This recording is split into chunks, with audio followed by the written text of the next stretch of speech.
Merci beaucoup. Je viens d'expliquer à Monsieur le doyen que je m'attendais à être assis devant une dizaine ou quinzaine de personnes à répondre à une question extrêmement technique qui était la suivante. Les nouveaux produits financiers complètent-ils le marché ou sont-ils facteurs d'instabilité financière? Mais quand je vous vois, je me dis que c'est peut-être un petit peu restreint, un petit peu technique et qu'il vaut mieux peut-être vous proposer quelque chose qui soit peut-être à la hauteur de ce mot de visionnaire qui m'a fait très plaisir, mais qui dépasse peut-être un petit peu mes, mes compétences. Le fait est que si j'ai annoncé la crise des subprimes, c'est parce que je travaillais dans un secteur très très proche. Je travaillais dans le secteur prime aux États-Unis.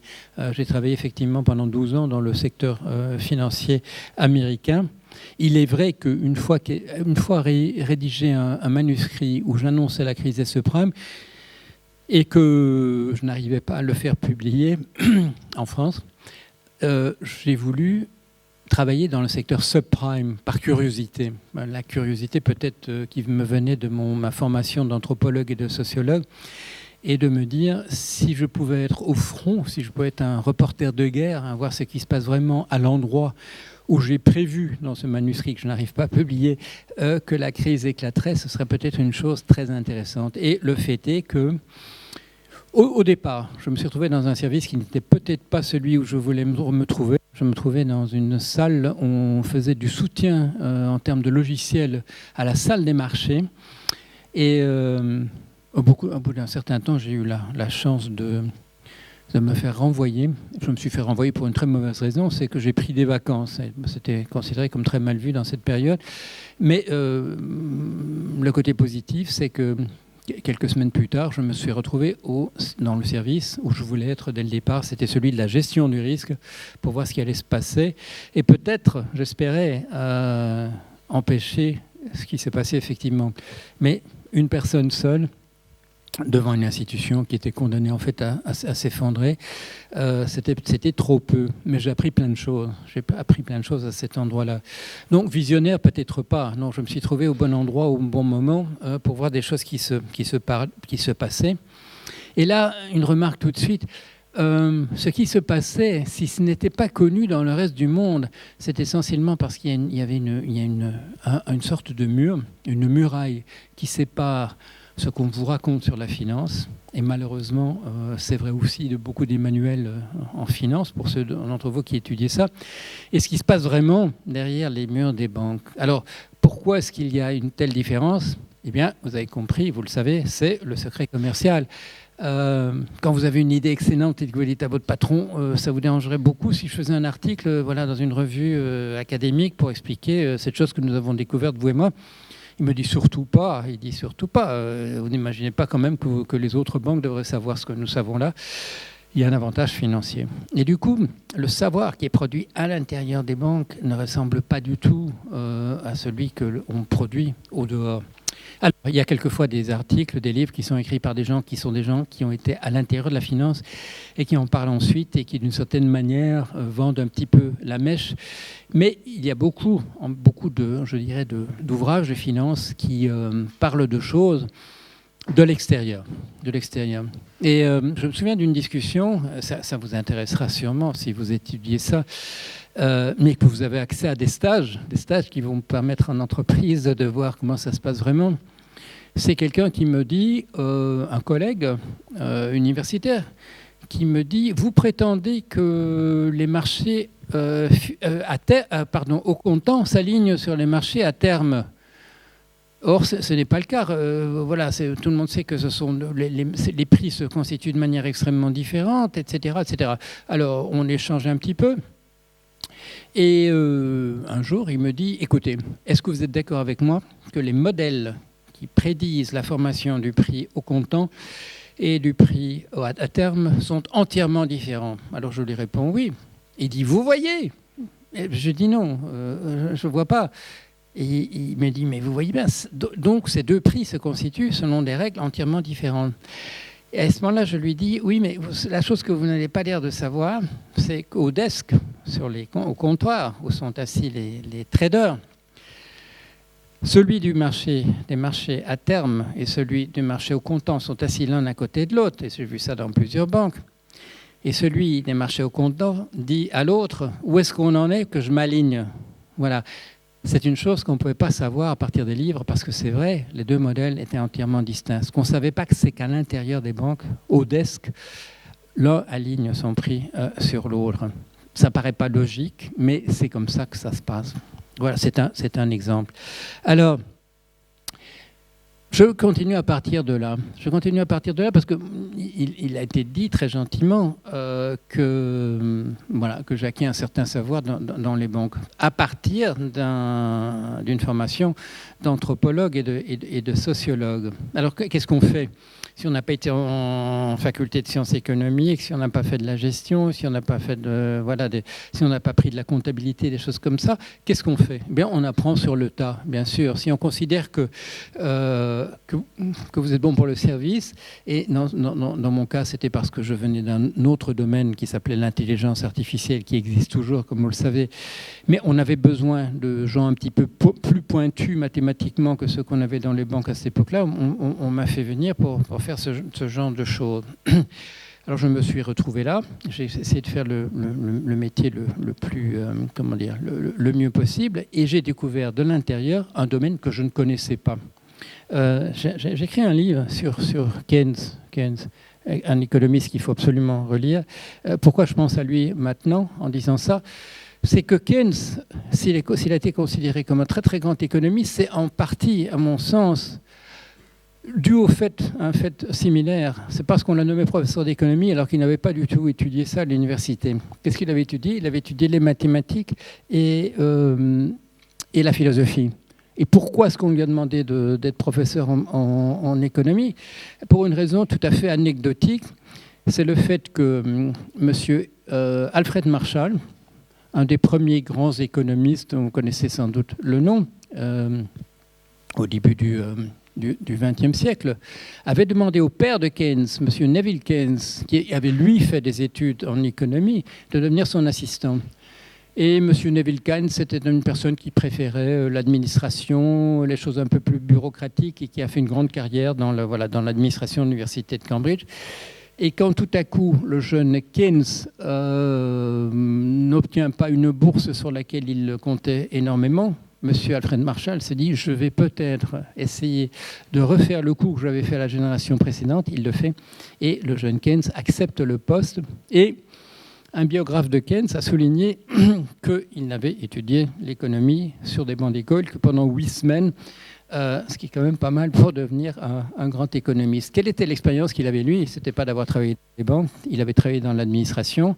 On lui avait demandé de régler les problèmes de la monnaie indienne. L'Inde était dans le Commonwealth britannique. On lui demandait de régler le problème de la monnaie. Et la monnaie indienne fonctionnait encore fort comme une monnaie qu'on pourrait appeler marchandise. C'est-à-dire qu'il y avait énormément d'or qui circulait, et je crois que c'était encore le cas, de l'or qui était utilisé pour le commerce, énormément également pour la bijouterie, et il y avait ce qui se passe encore aujourd'hui, c'est-à-dire que des pièces circulaient, on les fondait pour faire des bijoux, quand les bijoux, on n'avait plus besoin, on les refondait pour refaire des pièces, et des choses de cet ordre-là. Donc Keynes avait appris quelque chose de très intéressant à ce niveau-là. Mais surtout, il était par tempérament un spéculateur. Et son expérience en économie lui venait essentiellement de cela. Il avait des amis beaucoup moins fortunés que lui, le cercle de Bloomsbury, qui étaient des artistes, des romanciers comme Virginia Woolf, des peintres, des gens dont il estimait qu'il pouvait mettre son talent de spéculateur à leur service, ce qu'il a fait. Il a perdu beaucoup d'argent à certains moments, mais il en a gagné beaucoup à d'autres moments, et il a soutenu financièrement ses amis artistes et d'autres artistes par la suite au cours de cette expérience.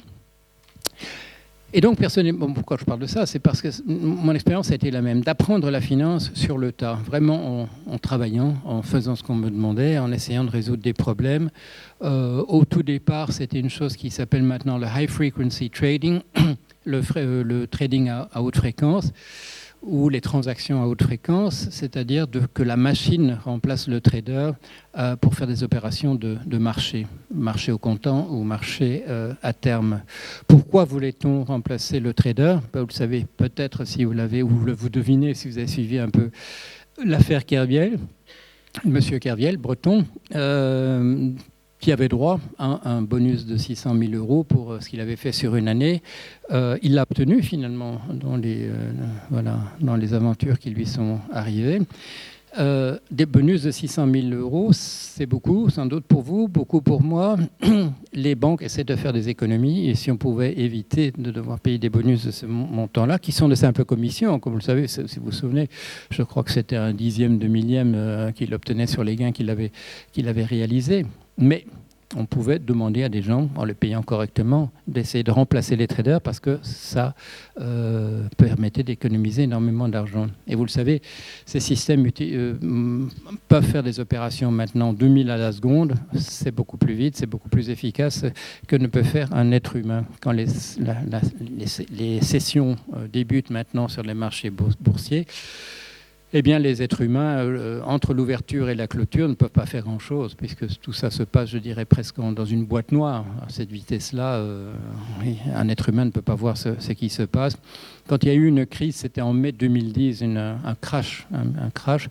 Ce crash s'est produit en fait sur 14 secondes. Il y avait des dizaines de milliers d'opérations qui avaient eu lieu, mais sur 14 secondes. En 14 secondes, c'est juste le temps pour vous et moi devant des écrans pour nous rendre compte qu'il y a quelque chose qui cloche, mais c'était trop tard, ça va beaucoup, beaucoup trop vite.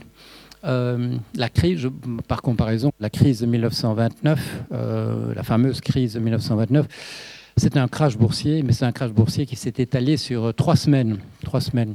La question que je me pose souvent, c'est de me demander si sur ces 3 semaines, il ne s'est pas passé à peu près le même nombre d'opérations que sur les 14 secondes en 2010. Mais c'est vous dire à quel point les êtres humains maintenant sont décalés par rapport à la réalité. J'avais une certaine formation en économie, mais qui ne me venait pas d'avoir suivi des cours d'économie à proprement parler, qui me venait d'être anthropologue. Et nous avons une discipline qui s'appelle l'anthropologie économique.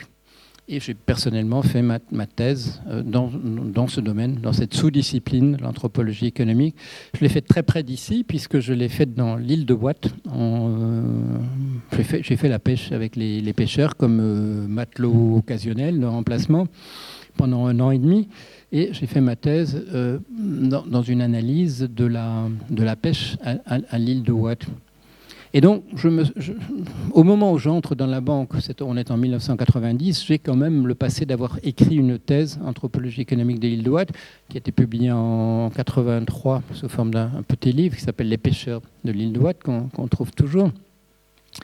C'était essentiellement ce que je savais du monde financier, économique plutôt dans ce cas-là. J'ai passé un peu de temps après, 2 ans, à travailler sur aussi dans le domaine de la pêche, mais cette fois en Afrique de l'Ouest, sur des plages qui allaient, je dirais, au nord du Sénégal, au sud, au Congo, et de regarder un petit peu comment ça se passait là. Mais tout ça n'avait rien à voir, bien sûr, avec la finance, c'était de l'économie. Ce que j'avais découvert quand même, en regardant mes données, les données que j'avais récoltées chez les pêcheurs ouatais, c'était l'époque. Je suis arrivé quelques semaines après qu'on ait créé une coopérative pour la première fois dans l'île de Ouate. C'était neuf, en fait, les coopératives à ce moment-là dans le domaine de la pêche. Il y avait eu quelques expériences. Et là, les pêcheurs de Ouate se sont mis en coopérative. Et donc, pour voir si ça marchait, ils remplissaient des fiches de pêche. Fiche de pêche, ça consistait à dire on a pêché ceci, cela, et on a obtenu tel prix pour du marailleur ou à la vente, etc. Et là, j'avais eu une déconvenue parce que j'étais assis à écrire ma thèse. Je me dis, j'ai toutes ces données-là, je vais les utiliser. Je vais dire illustration de la loi de l'offre et de la demande. Et puis ça ne marchait pas du tout. Ça n'avait aucun rapport avec les prix qui étaient obtenus. Ça n'avait aucun rapport ni avec l'offre ni avec la demande. Et là, j'ai dû trouver autre chose. Et là, j'ai eu la chance que dans la littérature qui correspondait à mon domaine, qui était celui de l'anthropologie économique, il y avait eu un article dans les années 50 par un des fondateurs, par un des pionniers de ce domaine, qui est un Hongrois, qui s'appelle Karl Polanyi. Il avait fait un article sur le modèle de la formation des prix chez Aristote. Et qu'est-ce qu'Aristote disait à l'époque? Bon, il faut dire que ce n'était pas très très connu en 1950.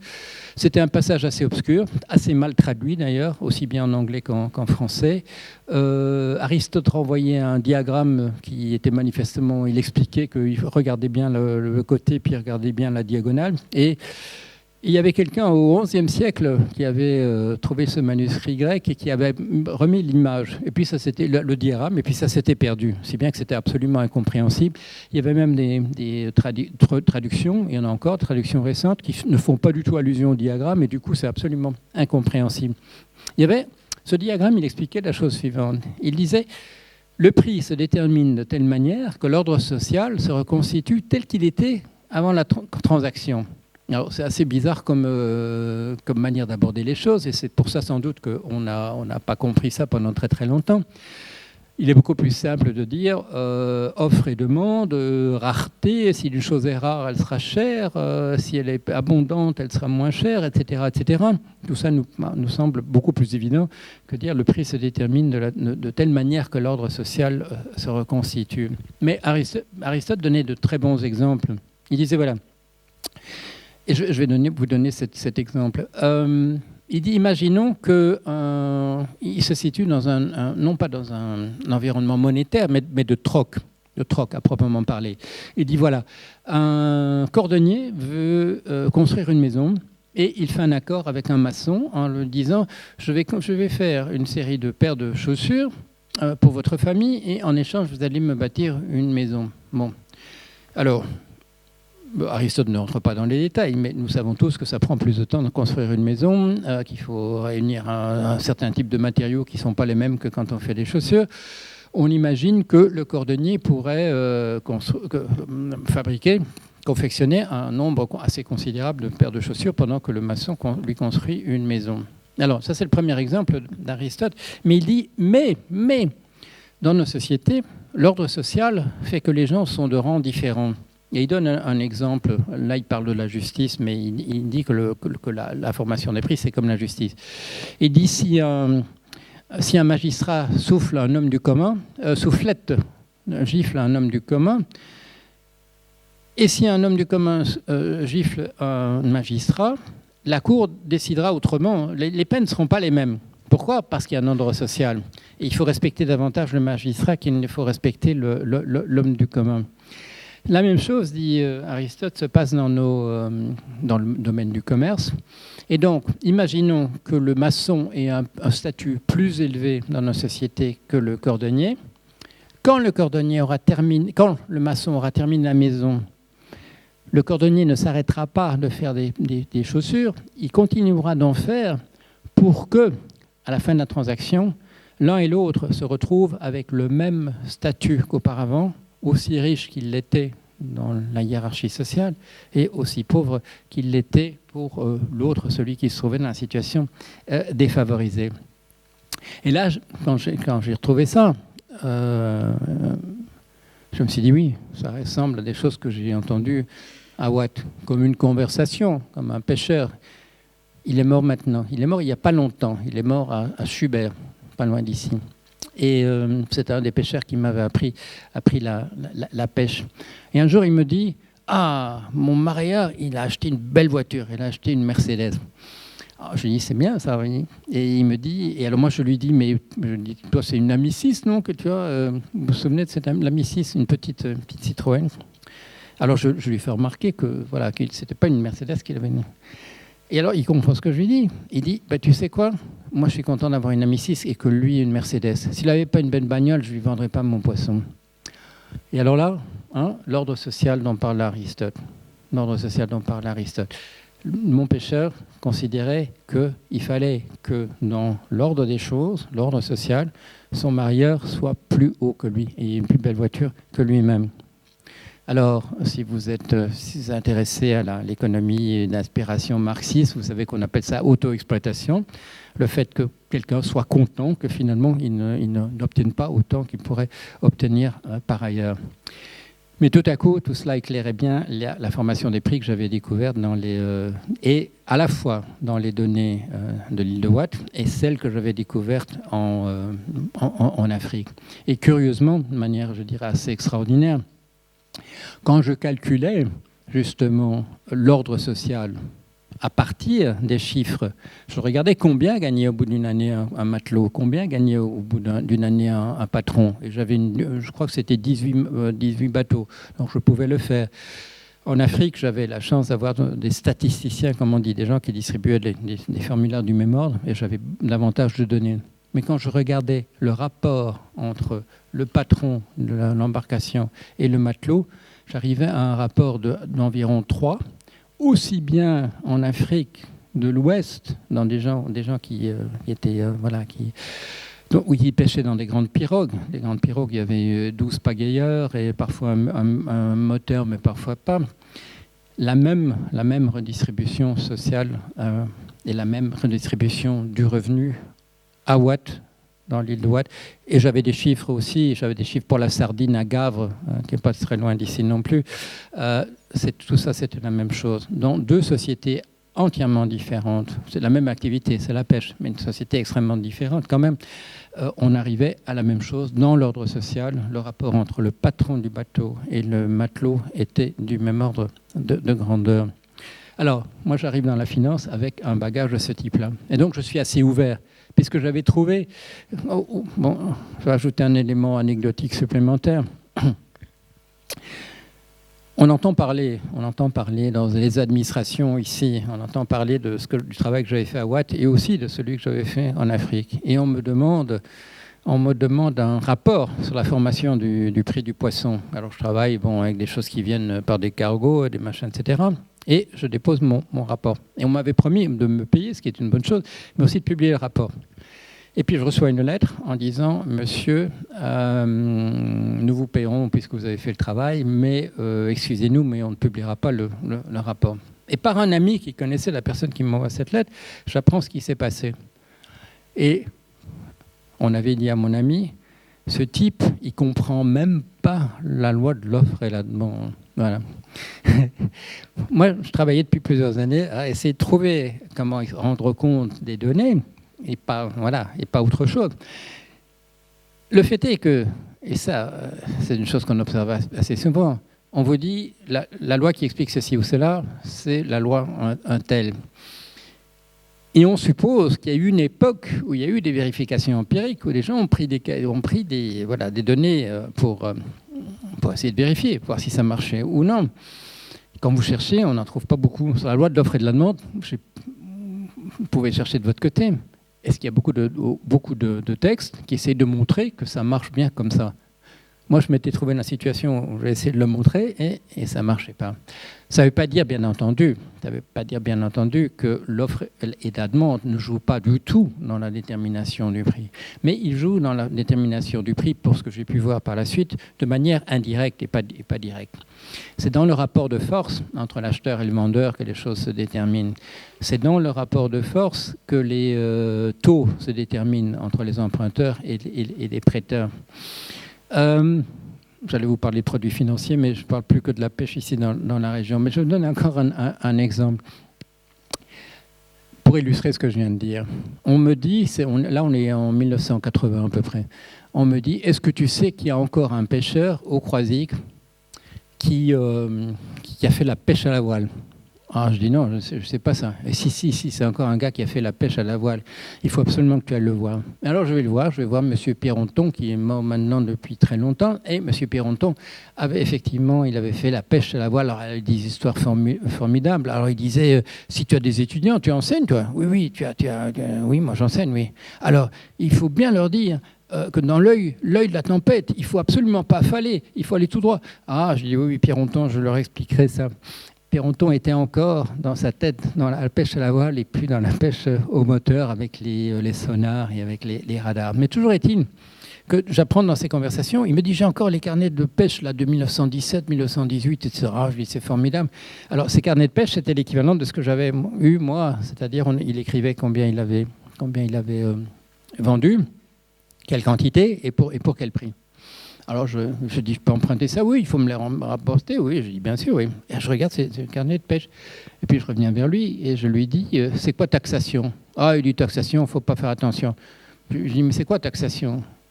Ah ben il dit, oui, parfois le prix c'était la taxation. Bon, alors je dis, mais il me dit, c'était l'exception. Ben, je dis, c'est pas l'exception, j'ai compté, c'est 2 fois sur 3. Hein, dans tous les carnets, c'est 2 fois sur 3 la taxation. Alors la taxation, c'est un vieux mot qui ne renvoie pas aux taxes, au fait de taxer. C'est un accord commercial. Alors je lui dis, comment ça se passait la taxation? Il dit, à la conserverie, ils affichaient, ils disaient, aujourd'hui on paiera autant pour la sardine. Alors nous, on regardait le prix, parfois on était d'accord, parfois on n'était pas d'accord. Alors on allait chez le conserveur, on allait tous ensemble, on disait on n'ira pas pêcher pour ce prix-là. Ah, alors le pêcheur dit, alors il dit pourquoi? Ah parce qu'on peut pas faire bouffer notre famille avec comme ça, nos enfants ne peuvent pas aller à l'école, on ne peut pas acheter des habits à ce prix-là, voilà, nous on ne sort pas à ce prix-là. Alors combien vous voulez, dit le conserveur. Alors ils disent, nous on vaut autant. Ah, le conserveur dit, ah non, ça c'est pas question. À ce moment-là, c'est moi qui mets la clé sous la porte, je ferme la boutique. À ce moment-là, c'est mes femmes et mes enfants à moi qui ne peuvent pas bouffer dans ces conditions-là. Alors, on se mettait d'accord, c'est un prix entre les deux. Voilà. C'est-à-dire que 2 fois sur 3 dans la semaine, c'est comme ça qu'on déterminait les prix, par le simple rapport de force entre les deux parties. Et avec cet accord, que tout le monde comprenait que le prix devait se fixer à un tel niveau que les uns et les autres pouvaient vivre. Voilà. C'est une chose moi, je n'ai jamais vu ça dans un livre d'économie, qu'on vous dise le prix à la vente se détermine de telle manière que le vendeur n'y soit pas de sa poche et que l'acheteur ne crève pas de faim. Et pourtant, voilà, sur le terrain, et c'est vrai, à la fois, c'est vrai aussi dans les banques, ça marche exactement de la même manière. J'ai trouvé des exemples voilà, dans ma pratique à moi, mais aussi dans des livres où on interviewait des traders et qui disaient on a arrêté à ce moment-là. Et celui qui interviewe dit mais pourquoi on a arrêté à ce moment-là? Et le trader n'arrive pas à conceptualiser de quoi il s'agit. Il dit parce que ceci, etc. Et à un moment donné, l'intervieweur lui dit « Est-ce que c'est parce que le marché était en péril si on le faisait ?» Alors, on lui dit « Oui, c'est ça. Non, voilà, on ne peut pas tuer le marché. On ne peut pas tuer le marché. Il faut que le prix se détermine de telle manière que les uns et les autres soient contents. » Et parfois, encore des choses très inexplicables, les prix très, très bizarres qui se faisaient en fin d'année à la pêche. Les pêcheurs disaient la dernière semaine du mois, elle sauve toujours le mois, et le dernier mois de l'année, il sauve toujours l'année. Bon, alors je regardais, ça ne marchait pas pour la dernière semaine du mois, absolument pas, ça ne marchait pas du tout, mais c'était vrai dans une certaine mesure pour le dernier mois de l'année. En décembre, les choses s'arrangeaient un petit peu, voilà. Ça s'arrangeait toujours. Et qu'est-ce que c'était? C'était la relation entre les marailleurs et les pêcheurs qui faisait que si ça n'allait pas, il fallait quand même que le pêcheur soit là en janvier. Alors on se mettait d'accord. On ne se mettait pas d'accord, mais le marieur faisait souvent des cadeaux. Et parfois le pêcheur faisait des cadeaux aussi, parce qu'il se rendait compte que le marieur était en difficulté. Ça arrivait aussi, les marieurs en difficulté. Et à ce moment-là, les pêcheurs faisaient des cadeaux pour aider. C'est des choses qu'on ne dit pas, mais curieusement, moi je les ai trouvées aussi dans les banques américaines qui faisaient du prime et du subprime. J'ai trouvé la même chose. C'est comme ça que ça marche. Nous avons un système économique et financier qui pourrait être équilibré. Et il a été d'une certaine manière jusqu'à la fin du 19e siècle. Le capitalisme, comme vous le savez, c'est un peu l'âge d'or du capitalisme, c'est peut-être cette période-là, je ne sais pas, entre 1830 et 1870. Si vous lisez le roman ce que je vous recommande, si vous ne l'avez pas lu, le roman L'Argent de Zola. Ça se passe vers cette période, vers 1860, et ça explique très très bien comment fonctionne le système financier. Comme toujours, vous savez, Zola était un peu un ethnologue ou un anthropologue. Il connaissait très très bien son sujet, il avait très très bien étudié. Il vous montre comment fonctionne la banque. Mais une chose qu'on ne sait pas, c'est que à cette époque-là, dans les années 60 et 1850-1860, il y avait des crises. Il y avait des crises qui étaient liées souvent simplement au manque de liquidité. Il n'y avait pas assez d'argent. Il n'y avait pas assez d'argent qui circulait sur les marchés. Et pourquoi? Parce qu'il y avait trop de projets qui drainaient de l'argent. On faisait trop de choses qui coûtaient très cher. C'était l'époque où on introduisait le chemin de fer à peu près partout en Europe et aux États-Unis. Vous avez vu Lucky Luke, vous avez lu cette histoire de cette, c'est quoi, ça fait 4000, 5000 km la ligne de chemin de fer qui va entre la côte ouest et la côte est. Ça coûtait très très cher. Et il y avait deux projets énormes qu'on essayait de financer à l'époque. Le creusement du canal de Panama et celui de Suez. Et dans l'histoire dans le roman de Zola, on vous explique ça. Les banquiers vont voir tout le monde en essayant que toutes les économies soient mises là. Et il y a cette histoire tragique de l'argent qui est là réservé pour la dot de la jeune femme qui devient un peu âgée et la mère hésite. Est-ce qu'on va pouvoir finir par la marier ou est-ce qu'il vaut mieux investir l'argent dans les chemins de fer Cette époque-là, cette époque d'âge d'or, la spéculation était interdite. C'est une chose qu'on ne sait pas. Moi, je parle à des banquiers qui disent « Mais vous rigolez, la spéculation, ça a toujours existé. » Mais absolument pas. La spéculation a été interdite dans la plupart des pays européens et dans les pays latino-américains, etc., jusqu'à la fin du 19e siècle. Jusqu'à la fin du 19e siècle. Et le système marchait. Il marchait cas à cas, mais il ne marchait pas de la manière tout à fait déséquilibrée qui est la nôtre maintenant, parce que la spéculation est autorisée. Et quand, après une crise comme celle de 2008, je soulève la question de savoir est-ce qu'il ne faudrait pas revenir à une interdiction de la spéculation, on me regarde en général avec les yeux ronds en me disant justement « est-ce que ça n'a pas toujours existé ?» Et en fait, non, c'était interdit.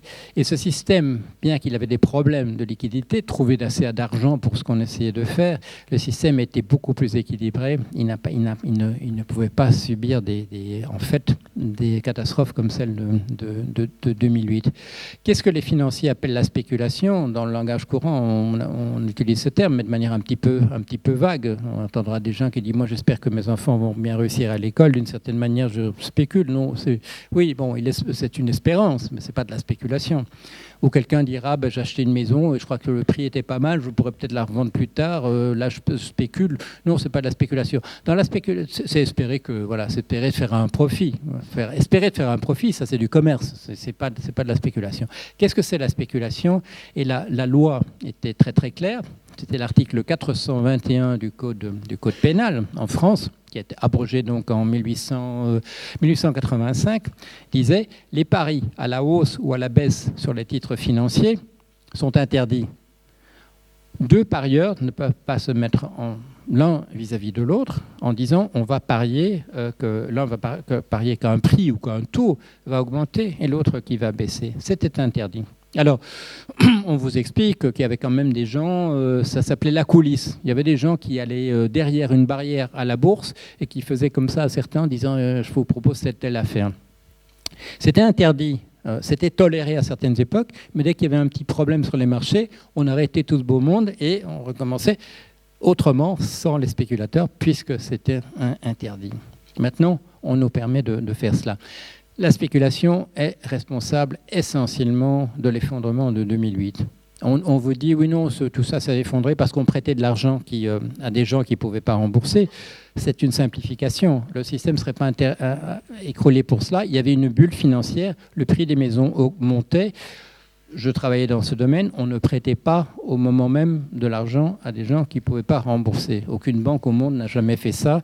Mes collègues et moi, on avait des diplômes, on savait ce qu'on faisait. Il y avait ce qu'on appelait dans ces banques américaines des rocket scientists, des scientifiques des fusées. Pourquoi ? Parce que c'est vrai, parce qu'à cette époque-là, il y avait beaucoup de gens qui travaillaient dans les banques américaines et qui avaient travaillé à la NASA auparavant. Pourquoi ? Eh bien, tout simplement parce que la course à la Lune, c'était un projet de prestige qui était partiellement destiné à montrer que le capitalisme fonctionnait beaucoup mieux que le communisme. Et il y avait beaucoup d'argent qui était mis pour cette raison-là dans cette recherche. Quand la guerre froide s'est terminée, les budgets militaires et des budgets de ce type-là ont baissé drastiquement. Et un grand nombre de gens qui étaient effectivement des ingénieurs à la NASA se sont retrouvés devoir trouver autre chose, et en particulier à travailler dans les banques. Il n'y avait pas que, bien entendu. Moi, à l'époque, avant de travailler dans la banque, je travaillais donc dans ce domaine de l'intelligence artificielle. Et là aussi, j'ai eu la même expérience. c'est qu'un jour, on nous a appelés, et c'est ça qui m'a permis d'entrer dans la finance. On nous a dit, malheureusement, il n'y a plus d'argent. Je travaillais chez British Telecom sur un projet d'intelligence artificielle, et on nous a dit, assez brutalement, on n'a plus d'argent pour vous payer. On doit vous avouer que c'était les budgets pour le projet qu'on faisait. Ce n'était pas le nôtre, c'était celui de l'armée. Et ça a baissé du fait de la fin de la guerre froide. On nous disait qu'on faisait un service où un robot expliquerait aux gens qui appelaient une banque ce qu'ils devaient faire.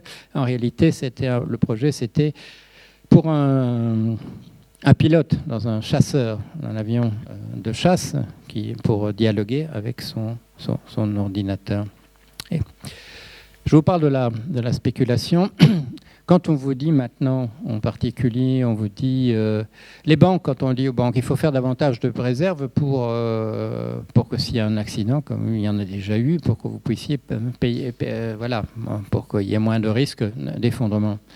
Et les banques disent, vous pouvez voir ça dans les journaux, oui, mais si on doit faire plus de réserves, on pourra prêter moins à l'économie, on pourra prêter moins. Quand on regarde les chiffres, 50% à peu près, bon, ça varie, ça dépend des pays, ça dépend des époques, mais environ la moitié de l'argent que les banques prêtent, ce n'est pas à des particuliers, ce n'est pas à l'économie, c'est pour de la spéculation, fait essentiellement par d'autres banques, d'essayer de gagner de l'argent par des paris. Alors, une chose qu'il faut savoir, parce que ce n'est pas toujours dit comme ça dans les livres d'économie, on vous dit un pari, on vous dit la spéculation, c'est un transfert de risque. Et donc, il n'y a aucun problème. Quand M. Blankfein, qui est le président de la banque Goldman Sachs, quand il est attaqué en 2008 et qu'on lui dit « oui, mais vous faites de la spéculation », on lui dit les sénateurs qui sont devant lui, il dit « mais non, c'est simplement du transfert de risque ». Et comme ces gens ne sont pas des techniciens, ils ne lui répondent pas. Ils ne lui répondent pas de dire non, la spéculation, ce n'est pas un transfert de risque. Si je prends une personne ici au hasard dans la salle et je lui dis, voilà, nous allons parier 1 million sur le fait qu'il pleuve demain, ou moi je parie qu'il pleuvra et vous pariez qu'il ne pleut pas, et que la personne me dise oui, d'accord, on parie 1 million, nous avons créé de toutes pièces un risque qui n'existait pas. Personne ne nous obligeait de faire ça. L'un de nous va perdre 1 million demain, et probablement il ne l'a pas. Enfin, si c'est moi qui perds... Je ne l'ai pas. Nous créons un risque. Parce que nous allons dire, oui, nous parions ceci ou cela, mais nous allons déjà expliquer à d'autres que nous allons acheter des choses. À partir de là, les personnes nous croient peut-être et ils m'ont déjà engagé des sommes, etc., etc. C'est un risque. Vous savez, quand il y a une chaîne de débiteurs, s'il y en a un qui tombe, si A doit de l'argent à B, qui doit de l'argent à C, qui doit de l'argent à D, s'il y en a un qui tombe, c'est tout le monde qui tombe. Tout le monde tombe en même temps, parce que là, la chaîne se termine et personne ne peut rembourser au suivant. L'économie fonctionne énormément comme cela. Il y a ce petit livre, il n'était pas un petit livre au départ, là, on vient de le republier au début du mois sous forme de livre de poche, l'argent mode d'emploi. Je suis entré dans le détail de tout cela parce que je me suis aperçu que non seulement dans le public, on ne comprend pas la plupart de ces questions et qu'il y a beaucoup de mythes et de légendes qui circulent, l'argent dette, les banques qui créent de l'argent à partir de rien, ex nihilo, etc. Et à cette époque, donc en 2009, j'ai pris terminant de travailler pendant 12 ans dans des entreprises qui ne faisaient que ça, d'emprunter et de prêter de l'argent, d'expliquer comment ça marche. Et là, j'ai pu montrer comment l'argent circule, comment l'argent peut se dédoubler, comment on peut avoir l'impression que des sommes se créent à partir de rien, mais ce sont des effets de miroir, ce sont des confusions qui apparaissent entre de l'argent proprement dit, comme des pièces que nous avons dans la poche ou des billets que nous avons dans le portefeuille, et ce qu'on doit appeler des reconnaissances de dette. Des reconnaissances de dette. Une chose que les gens ignorent en général, on vous dit j'ai de l'argent à la banque. Alors, si je pose la question, est-ce que cet argent, l'argent qui est à la banque sur votre compte, est-ce que vous en êtes le propriétaire ou est-ce que c'est la banque qui en est le propriétaire? Quelqu'un connaît la bonne réponse? C'est la banque? Oui, c'est la banque. Et qu'est-ce que c'est que le relevé que vous recevez? Le relevé, c'est une reconnaissance de dette. C'est le fait que la loi oblige la banque à vous rendre cet argent et qu'elle reconnaît sa dette par le relevé. Il n'est pas écrit sur le relevé de reconnaissance de dette, mais c'est ça. C'est ça que ça veut dire. La différence entre un relevé et une autre reconnaissance de dette, c'est que vous ne pouvez pas aller chez quelqu'un en disant « Regardez, j'ai autant sur mon compte, donc tu me donnes l'argent sur ce papier-là ». Non, sur le relevé, vous ne pouvez pas. Mais vous pouvez faire une reconnaissance de dette. Vous pouvez dire un tel me doit autant et il me le payera le 1er janvier. Est-ce que tu m'achètes ce papier ? Parce que ce papier, tu pourras le présenter à X et il te donnera l'argent. Ça, c'est une vraie reconnaissance de dette. Une obligation d'État, c'est une reconnaissance des dettes de ce type-là. Qu'est-ce que c'est ? Vous prêtez de l'argent à l'État. L'État émet une obligation. L'État a besoin de 50 millions. Il demande si vous voulez bien contribuer. Vous contribuez, soit parce que vous vous adressez directement aux banques qui font l'émission, comme on dit, soit parce que vous avez en fait des obligations, sans le savoir peut-être, dans un portefeuille, assurance vie, etc. etc. L'État a besoin d'argent. Il émet une dette à du 3% et vous prêtez de l'argent à l'État et il vous remboursera l'argent et vous paiera des intérêts entre-temps. Et entre-temps, vous avez un papier. Maintenant, c'est peut-être plus un papier, c'est peut-être électronique, mais vous avez une preuve de cela. Cette preuve, vous pouvez la revendre à quelqu'un d'autre. Voilà, dire j'ai prêté de l'argent à l'État et est-ce que tu me reprends ça pour un prix qu'on peut calculer à ce moment-là, en fonction du temps qui reste à courir, des intérêts qui seront payés, etc. Et ces papiers-là, ce n'est pas de l'argent à proprement parler. La preuve que ce n'est pas de l'argent, on l'a vu en 2008.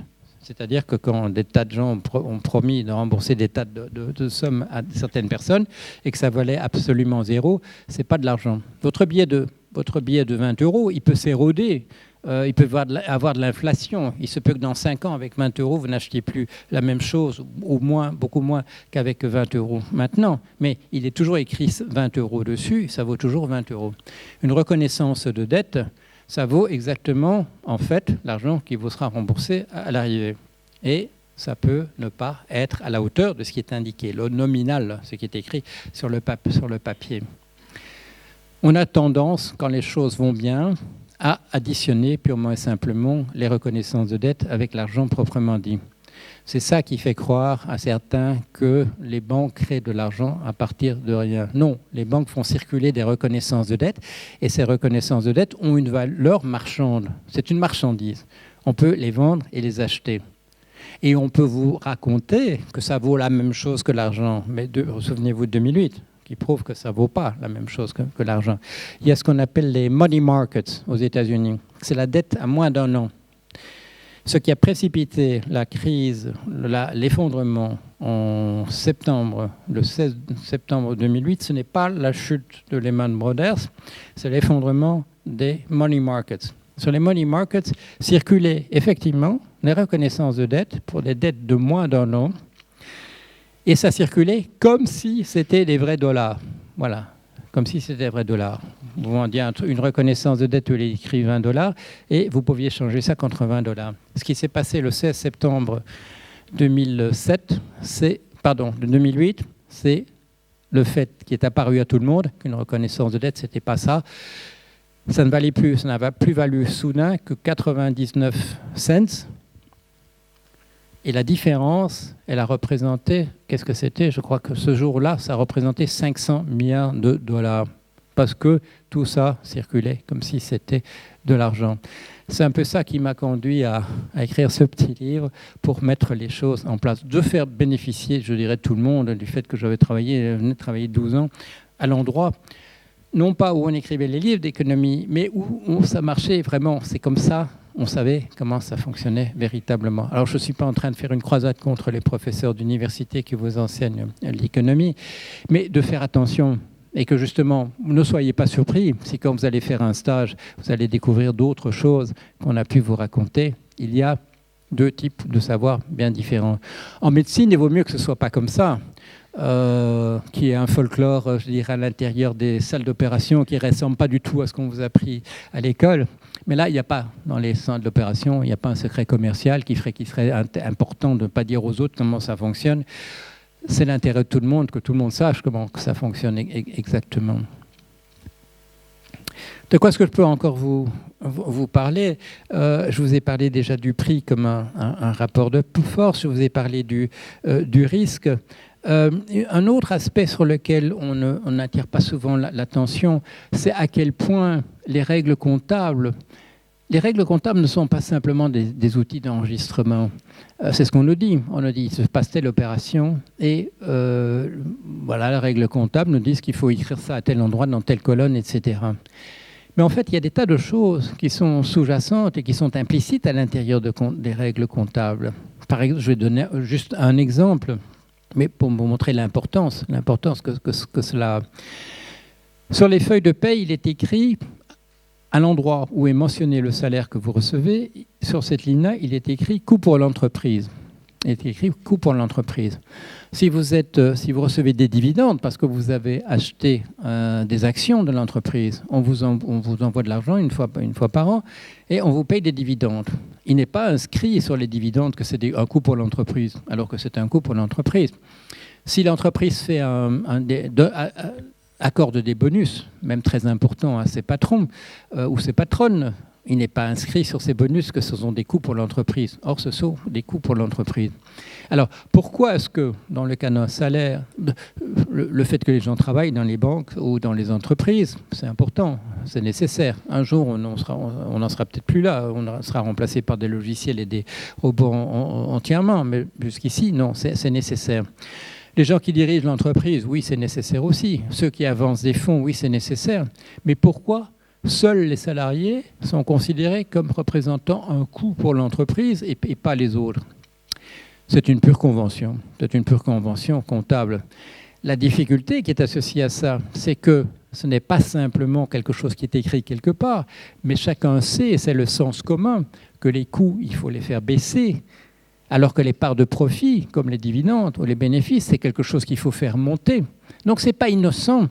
C'est pas innocent. Je dis parfois aux gens, quand on me pose des questions là-dessus, rendez-vous compte que cette spécification, que le salaire est un coût pour l'entreprise, c'est plus important qu'au bien des articles dans la Constitution, qui sont parfois des choses, je dirais, qui décollent un petit peu de la réalité. Qui détermine les règles comptables? Qui est-ce qui décide que par exemple, il sera inscrit coût pour l'entreprise pour les salaires? Est-ce que vous savez qui détermine les règles comptables? Qui écrit ça? Non? Il y a deux organismes au monde. Il y a le FASB, Financial Accounting Standards Board pour les États-Unis, et pour le reste du monde, c'est IASB, International Accounting Standards Board. Pour le reste du monde, c'est-à-dire nous, les bureaux sont installés à Londres, mais la compagnie, qui est une compagnie de droit privé, est enregistrée dans l'État de Delaware, aux États-Unis, qui est un paradis fiscal et un paradis judiciaire. C'est un endroit aux États-Unis où il y a un moins-disant fiscal et un moins-disant judiciaire, légal. Est-ce que ces gens sont élus, qui nous représentent sur l'IASB? Non, pas du tout. C'est une compagnie de droit privé et les droits de vote sont proportionnels aux cotisations. Et les cotisations sont représentatives de l'importance économique des entreprises. Ce sont des grosses entreprises qui sont membres de cela et les grandes firmes d'audit. Donc, vous avez entendu parler de Deloitte et Touche, KPMG, PricewaterhouseCoopers, autrefois il y avait Andersen. Ce sont ces personnes qui décident d'inscrire des choses qui ne sont pas innocentes, comme par exemple le coût pour l'entreprise à faire baisser pour les salaires. Nous n'avons pas droit au chapitre. Ce sont des sociétés privées qui décident de cela. Comment est-ce que ça s'est passé? C'est parce qu'on nous a expliqué que ce sont des questions purement techniques qui n'ont pas d'importance pour notre droit, pour notre vie privée. Ça a une importance considérable. Est-ce que nous pouvons, en votant pour les uns ou pour les autres, faire changer cela? Malheureusement non. Ça, c'est tout à fait en dehors de notre domaine de compétences. Je ne sais pas depuis combien de temps je parle là. Je parle depuis combien de temps? Combien? 50 minutes. Est-ce que j'arrêterai là et qu'on me pose des questions ou bien je dis encore un mot sur les produits dérivés? Sur les produits dérivés. Allez, voilà. Puisque c'était ça au départ qui était... Qu'est-ce que c'est les produits... Ah, je vois qu'il y a beaucoup de gens qui s'intéressent aux produits dérivés. Qu'est-ce que c'est un produit dérivé? C'est un produit qui, comme son nom l'indique, est un produit financier dont le prix, la valeur, dépend d'un autre produit qui, lui, est appelé son sous-jacent. Voilà. Le sous-jacent, c'est un vrai produit financier. Et un produit financier, en général, c'est la chose dont j'ai parlé tout à l'heure, c'est en général une reconnaissance de dette. C'est le fait que de l'argent a été prêté à quelqu'un dans des conditions bien particulières. Et les choses vont dépendre de là. Ça peut être aussi des choses qui n'ont pas encore eu lieu, comme une vente à terme, une vente qui aura lieu. On peut prendre une option sur des choses qui vont avoir lieu. Mais dans la plupart des cas, il y a comme sous-jacent, il y a effectivement une reconnaissance de dette, mais ce n'est pas vrai dans tous les cas. Par exemple, un swap de change, eh bien, ce sont des sommes dans des devises différentes qui sont le sous-jacent de l'opération. Alors, comment sont apparus ces produits dérivés? Ils sont arrivés, en fait, dans le sillage de l'effondrement du système monétaire international en 1971. On a essayé depuis très longtemps d'avoir des accords monétaires, que les pays se mettent d'accord sur un ensemble de choses pour mettre un peu d'ordre dans le fait que des pays différents ont des devises différentes. Et aussi, et ça, la motivation venait là des États, parce que des paris spéculatifs sur l'évolution des taux de change coûtaient énormément, et coûtent toujours, quand ça existe toujours, coûtaient énormément d'argent. Moi, j'ai travaillé dans une banque française où on pariait le franc contre le mark, et le lendemain, on pariait le mark contre le franc, et on gagnait beaucoup d'argent sur les collectivités. Ce sont des pays qui perdent de l'argent comme ça, quand il y a des gens dans les banques qui gagnent de l'argent sur le fait de parier une monnaie contre une autre. On a essayé de mettre en place des ordres monétaires internationaux. Le plus connu, c'est le plus récent, celui qui est né en 1944 à Bretton Woods. Bretton Woods, c'est dans le New Hampshire aux États-Unis. On était à la fin de la Deuxième Guerre mondiale. On a voulu relancer l'économie sur la base d'un système monétaire équilibré. Les puissances se sont réunies à cet endroit en 1944. La guerre n'était pas entièrement terminée. Il y avait essentiellement comme représentants ceux des États-Unis et ceux de la Grande-Bretagne, représentés de ce côté-là par John Maynard Keynes. Et on a mis en place un ordre monétaire international. Ça veut dire la chose suivante. Dans ce cas-là, il n'y avait plus qu'une devise qui était ancrée qui avait pour étalon l'or, et les autres devises se définiraient par rapport à un taux fixe, par rapport au dollar, qui lui serait encore ancré à l'or. Le règlement ne l'impliquait pas, mais de fait, ça s'est passé de cette manière-là. Cet ordre monétaire international a survécu jusqu'en 1971. Il s'est effondré. Il s'est effondré parce que les États-Unis n'étaient plus capables de maintenir la parité de l'or. Je crois, si mon souvenir, c'était 39 $ pour une once de 3 d'or. Les marchés avaient défini les prix autrement. Pourquoi? Essentiellement parce que les États-Unis étaient extrêmement endettés à ce moment-là par la guerre du Vietnam, et que M. Lyndon Johnson d'abord et puis M. Nixon ne voulaient pas que ces chiffres apparaissent en surface. Ils seraient apparus comme relativement monstrueux. Et du coup, M. Nixon a dénoncé cet ordre monétaire international. Et du coup, du jour au lendemain, les parités des différentes devises ont recommencé à fluctuer. Ça coûtait très très cher et on a voulu s'assurer. On a inventé un produit dérivé qui s'appelait le swap de change. Le swap de change vous permettait de vous assurer en fait contre les fluctuations de ce type-là. On a inventé ensuite des swaps de taux. On a inventé ensuite le credit default swap qui vous permettait de vous assurer contre des pertes subies sur des non-versements liés à des obligations, donc à des reconnaissances de dette, pertes par le fait que le principal, c'est-à-dire l'argent prêté à rembourser, ne soit pas remboursé, ou que les versements d'intérêt ne soient pas versés. Parmi les reconnaissances de dette qui sont apparues dans les années 2000, les titres, les fameux titres de la titrisation, comme les titres justement subprime ou prime. Et ces titres ont servi de sous-jacents à des produits dérivés, en particulier à des crédits default swap. Et quand les prix commencent à s'effondrer, les prix justement de ces titres de subprime, qu'est-ce que c'est un titre subprime? Un mot, parce que vous ne le savez peut-être pas, ou c'est peut-être flou dans votre esprit. On a créé, à partir de prêts individuels, on a créé l'équivalent d'obligations d'État. Alors, quand vous empruntez pour une maison, vous empruntez, je ne sais pas moi, 70 000 euros, 200 000 euros. Ce sont des sommes qui sont considérées par les banques comme des petites sommes. Des petites sommes. Alors, ce qui s'est passé à une époque, c'est que quand les banques avaient besoin d'argent, une banque vous avait payé 200 000 euros, contrairement à la légende, elle les avait vraiment prêtés et elle ne les avait plus. Jusqu'à ce que vous les remboursiez, elle ne les avait plus.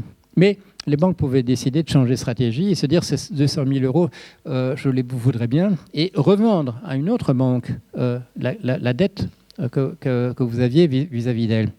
On a commencé à faire ça à ce niveau-là, pour des 200 000 euros, pour des 70 000 euros, etc. Mais ça coûte cher pour une banque. Il faut faire de la documentation, il y a des frais divers, etc. Donc, elles ont essayé de faire un commerce de gros de cela. En fait, c'est ça, faire un commerce de gros. Alors, comment fait-on un commerce de gros?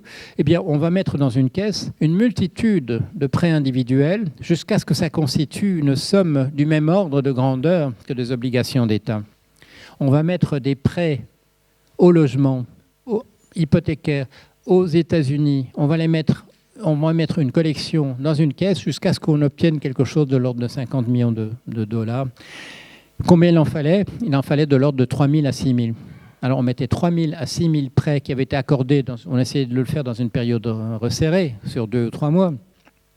On les mettait ensemble et on faisait un énorme titre qui représentait l'équivalent d'une obligation de 50 millions de dollars ou quelque chose de cet ordre-là. C'est ça les fameux titres qui ont conduit au subprime.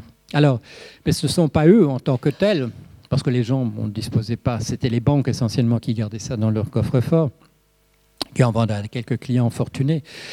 Mais ce qui s'est passé, ce sont des paris qui ont eu lieu sur la valeur de ces titres, par le biais de ce credit default swap, qui était donc, comme son nom l'indique, un swap lié à un défaut, une défaillance sur un crédit. Et ce qui passe et qui déclenche la crise au départ, qui commence à créer une situation extrêmement difficile sur les marchés financiers, c'est en février 2007, c'est que les crédits default swap sur titres subprime commencent à perdre de la valeur considérablement.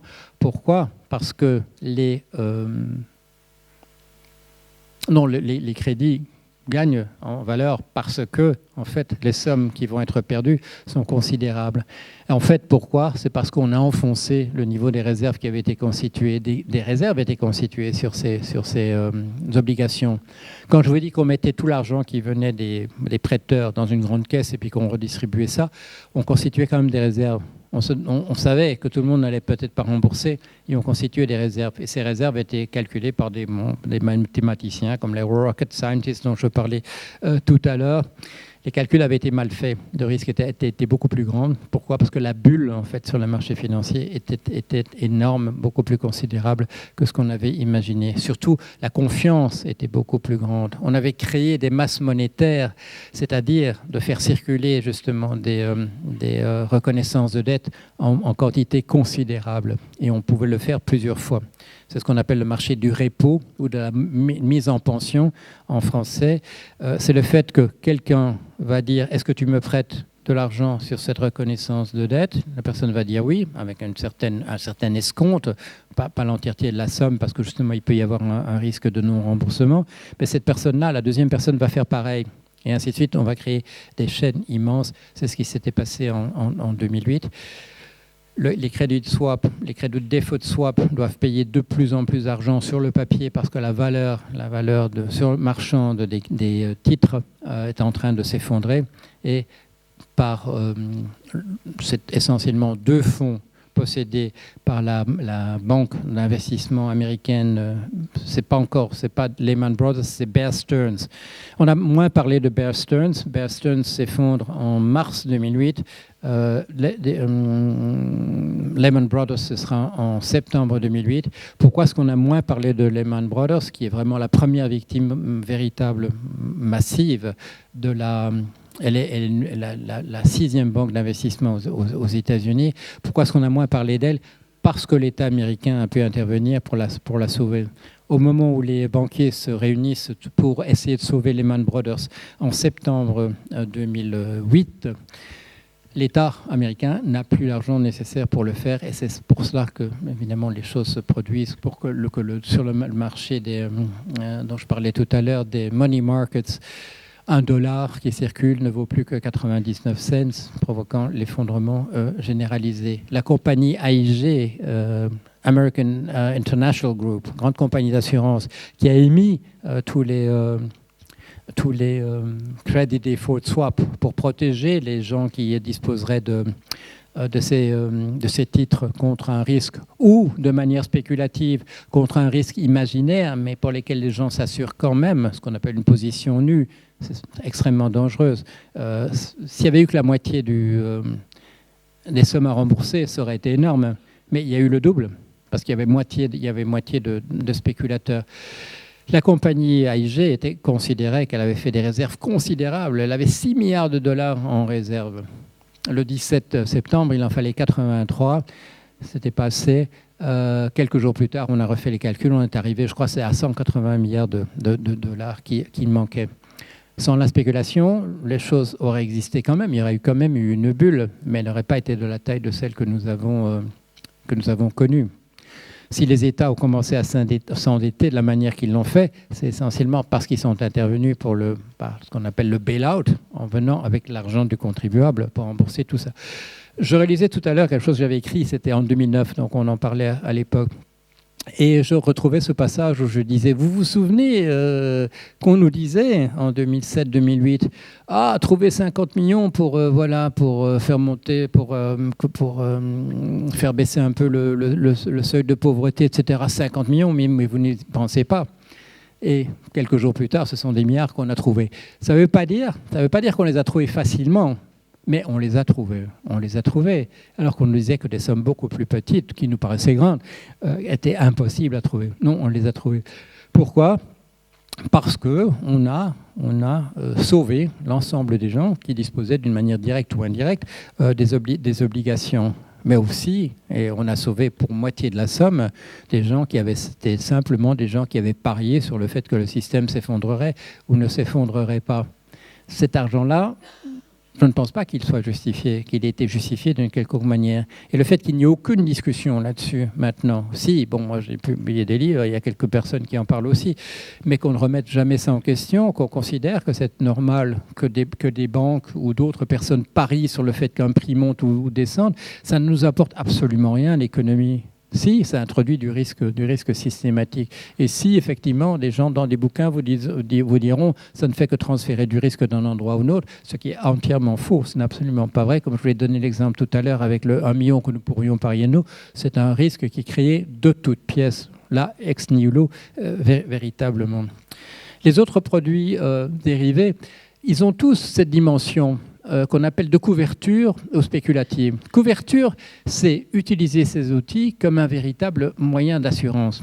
Comme je viens de vous le dire pour le crédit default swap, il y avait des gens qui avaient vraiment des obligations. Il y a vraiment des gens qui avaient des obligations grecques en 2010 ou en 2012. Mais la plupart des gens qui étaient sur les marchés à propos de la Grèce, c'était des gens qui ne couraient aucun risque, mais qui faisaient semblant sur une position nue et qui achetaient et qui vendaient des crédits de défaut swap. Et le danger que cela représente, c'est que là, d'une certaine manière, l'offre et la demande. C'est que quand les marchés voyaient arriver un nombre considérable de gens qui s'assuraient contre des pertes possibles sur la dette grecque, les marchés faisaient augmenter le montant de la prime, en considérant, il y a beaucoup de gens qui sont exposés, mais la moitié de ces gens qui jouaient, qui influençaient le montant de la prime, ils n'étaient pas véritablement là. C'était des purs paris. Mais même au Fonds monétaire international, ont calculé le risque réel de défaut de la Grèce sur ce chiffre-là. C'est Mme Parisot s'est fâchée un jour. Elle s'est fâchée très fort sur Mme Lagarde, qui était à l'époque, venait de passer du ministère des Finances en France à la tête du Fonds monétaire international. Parce qu'elle avait découvert ça, qu'on avait calculé le risque de défaut de la Grèce, non pas à partir des vrais chiffres économiques de la Grèce, mais simplement à partir des chiffres calculés à partir de la spéculation sur les crédits de défaut de swap sur la Grèce. Or, si vous connaissez un peu de théorie financière, on vous dira que c'est la même chose. Vous savez que le mot de spéculation, il n'existe pas dans les livres de finance. Il n'y a pas de spéculation. Keynes, il en parlait, lui, il en parlait parce qu'il était spéculateur. Alors il parlait mais sinon, ça n'existe pas.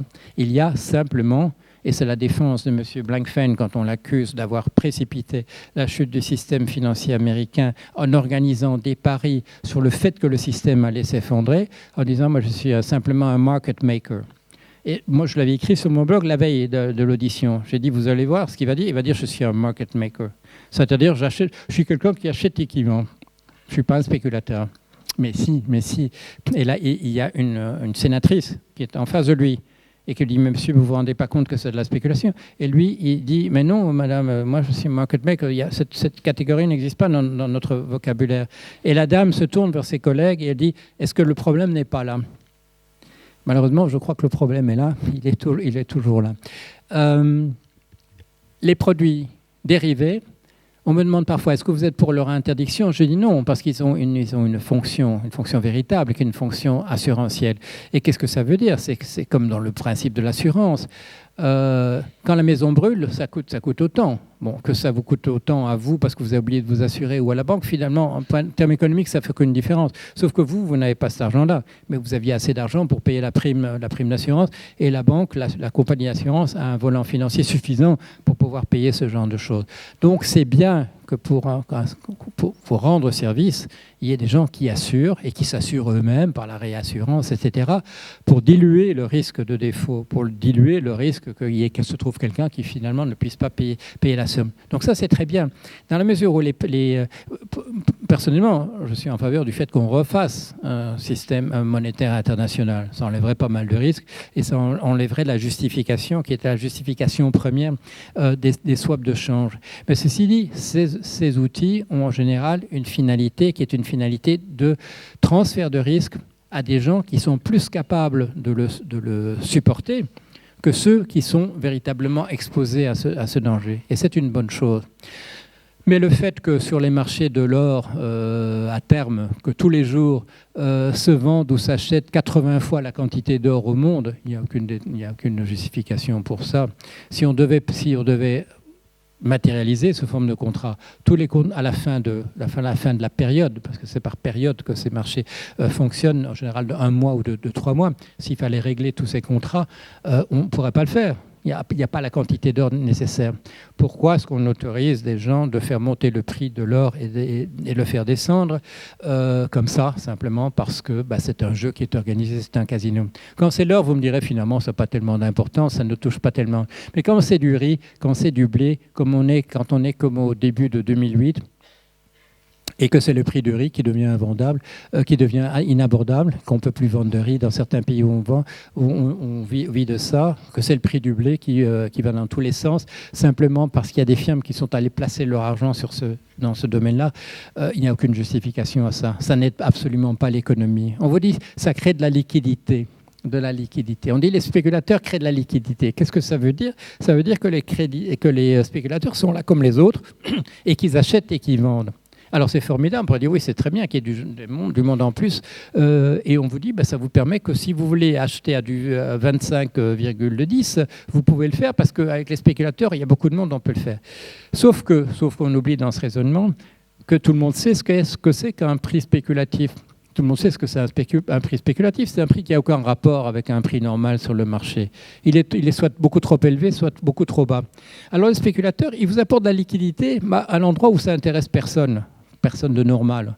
Ça n'intéresse pas ce qu'on appelle les négociants sur les marchés. Les négociants, c'est les gens qui ont vraiment quelque chose à acheter ou à vendre sur un marché.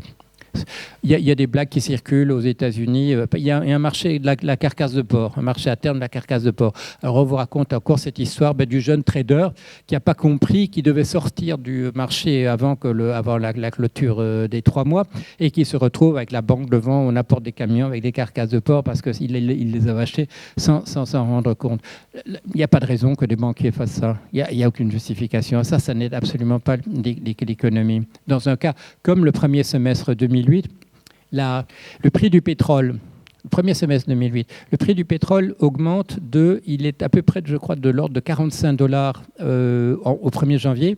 Et il arrive à $143, je crois que c'est, si j'ai mon souvenir, le 11 juillet. Le prix du pétrole a été multiplié par 3 sur les marchés à terme. Est-ce que ça se justifie? Non, parce que la récession a commencé en fin 2007. La récession mondiale. Donc, ce n'est pas parce que les gens demandent plus de pétrole, ce n'est pas non plus parce qu'il y a un pic pétrolier tout à coup. Il y a un pic pétrolier, mais ça n'a rien à voir avec ce qui se passe en 2008. Pourquoi? C'est parce que les événements qui se passent sur les marchés financiers font que des gens vont placer leur argent sur ces marchés-là et font monter ou baisser le prix du riz ou du blé ou de la carcasse de porc ou de l'or, etc. Ils vont placer leur argent pour le protéger. Pour le protéger contre le fait que on imagine que la plupart des monnaies vont s'écrouler dans la crise qui est en train de se produire. Et quand on regarde, il y a une commission qui se met en place pour essayer de comprendre pourquoi le prix a été triplé sur 6 mois. Et imaginez, qui est-ce qui veut qu'il y ait une commission qui essaie de comprendre pourquoi le prix a triplé ? Est-ce que c'est une commission bancaire?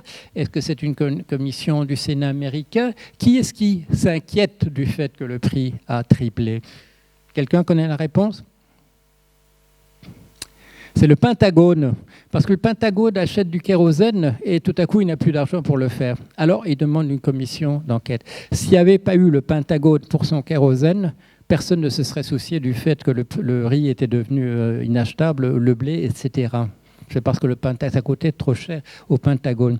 Mais alors les gens qui viennent pour expliquer ce qu'ils ont fait, les grands spéculateurs, qui est-ce que c'est? Qui est-ce que c'est? Là, on a des grandes surprises. Ce sont les fonds privés des grandes universités privées américaines, Yale, Harvard, etc. Ce sont des grandes chaînes d'hôpitaux. Ce sont des musées, comme le musée Guggenheim. Et ils expliquent, nous, on a de l'argent, on est en trésorerie, il fallait bien qu'on le protège, il fallait bien qu'on le mette quelque part.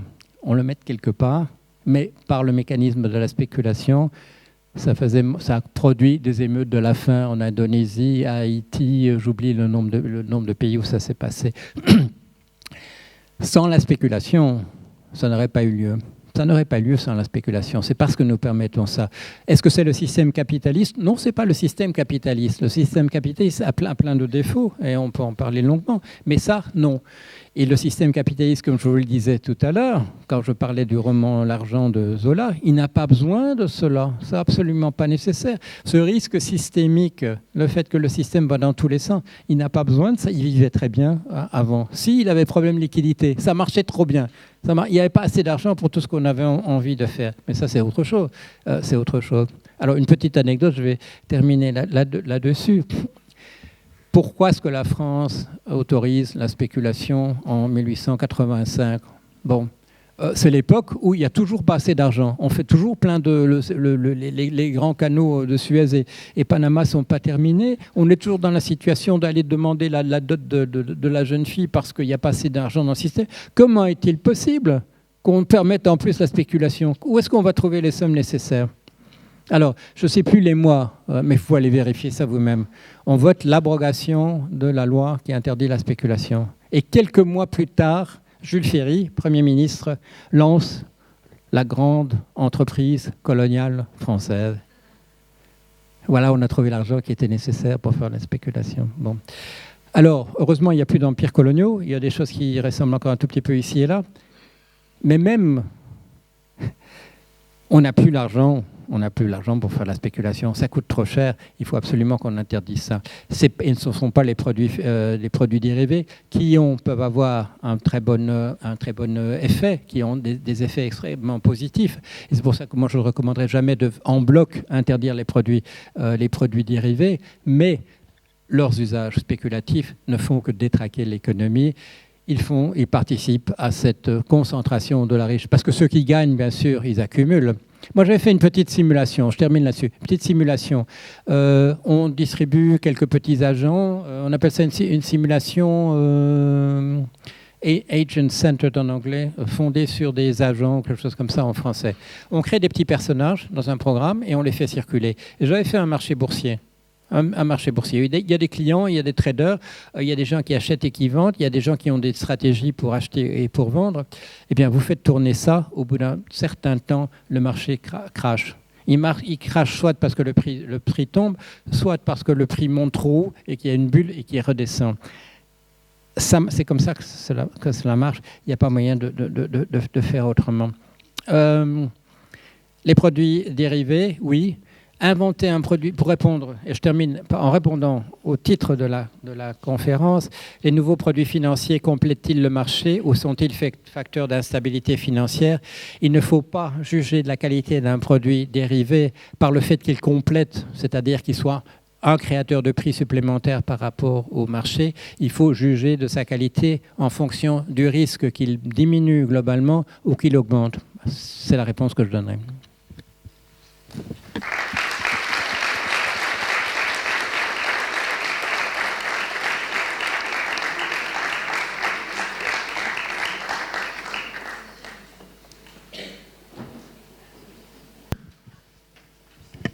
Par rapport au système bancaire, une banque comme la Nef, qu'est-ce que vous en pensez? Oui, merci. Moi, j'ai eu une expérience avec la Nef, je suppose que ce n'est pas un secret d'État. Ils m'ont demandé d'entrer dans leur comme ils m'avaient demandé à une époque d'entrer dans leur comité d'éthique, et bon, j'avais dit que je ne me sentais pas habilité à le faire. J'ai discuté avec les gens de la Nef. Je ne sais pas si je devrais répondre à votre question en privé ou comme ça, parce que je pourrais justement dire des choses, tout ce que je pourrais dire pourrait être soit jugé comme positif par rapport à leur business ou négatif.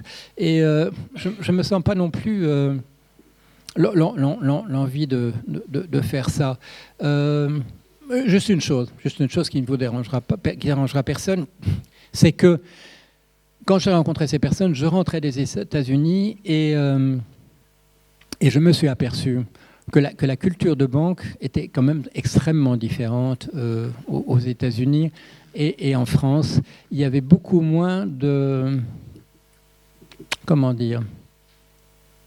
L'activité se situait dans un cadre beaucoup moins modélisé, beaucoup moins maîtrisé. C'est paradoxal, parce qu'une banque comme la Nef n'a aucun problème, en réalité, alors que les grosses banques dans lesquelles je travaillais, qui étaient justement, où c'était des docteurs en physique qui faisaient tous les calculs, étaient beaucoup plus exposées. Mais ça, c'est parce qu'elles prenaient énormément de risques supplémentaires, et surtout qu'il y avait cette croyance que tout était maîtrisé. Dans une banque plus petite comme la Nef, moins de risques est pris, et tout ça se situe. Je parle à l'époque où la conversation avait lieu, dans un cadre beaucoup moins théorisé, beaucoup moins modélisé, mais où aussi peut-être l'activité apparaissait aux banquiers beaucoup plus opaque qu'elle n'apparaissait aux banquiers américains avec qui je travaillais. Parce qu'ils ont pu faire d'énormes erreurs, mais en temps réel, on savait beaucoup mieux ce qui se passait au niveau même, je dirais, du prêt individuel que ce n'était le cas à la même époque, je parle de 2009, disons, en France. Je ne sais pas comment les choses ont évolué depuis. Maintenant, ils éditent carrément des livrets tous les ans et on sait où l'argent, les prêts, vers qui ils vont. Et donc, on explique ce sont des coopérateurs, non? Aux sociétaires. Les sociétaires, on explique aux sociétaires l'argent qui a été prêté et l'argent qui est revenu. Et donc, on peut savoir à quelle activité ça a été donné. Ça j'étais effectivement au courant. Si on veut savoir où l'argent va, c'est évidemment bien mieux de cette manière-là qu'autrement. Oui.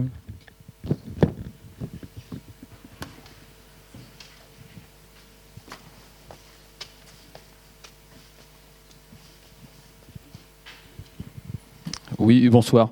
Vous avez parlé beaucoup de spéculation. Il y a un marché qui me semble très spéculatif, celui du Bitcoin. Qu'est-ce que vous en pensez et quel est votre avis? Ah oui.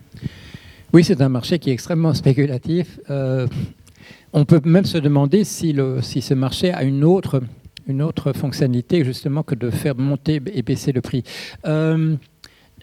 J'ai eu la chance, enfin oui, c'est une chance. On m'a demandé de venir parler du Bitcoin devant une commission du Sénat, la commission des finances du Sénat ici à Paris.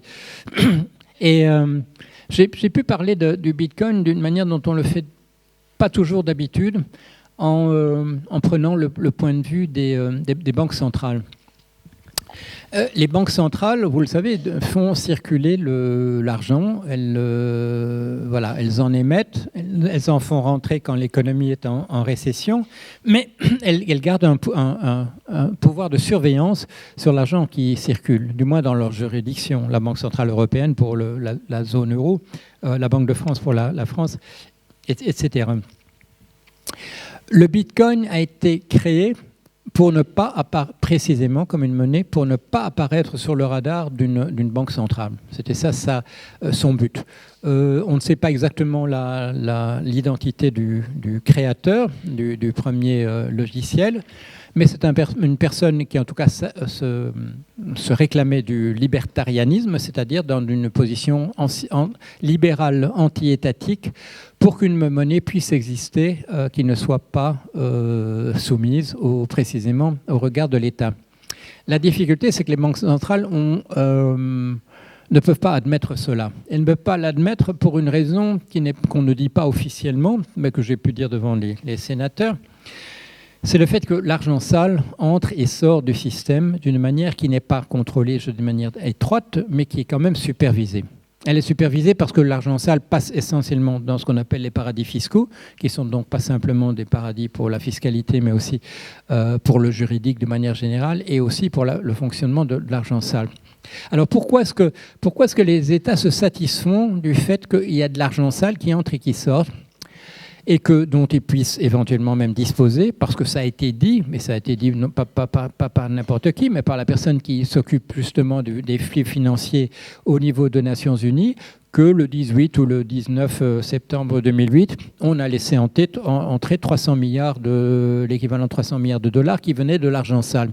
Si on a pu les laisser entrer, c'est qu'on savait où ils étaient et qu'on savait exactement où était le robinet et qu'on pouvait faire entrer cet argent-là. Sinon, on n'aurait pas su comment il fallait faire. Pourquoi est-ce qu'on sait exactement où est l'argent sale? Parce que à peu près 70 à 80% du chiffre d'affaires des paradis fiscaux, ce sont dans des petits pays, souvent des petites îles qui appartiennent à l'ancien empire colonial britannique et qui restent plus ou moins sous la surveillance quand même de la City de Londres.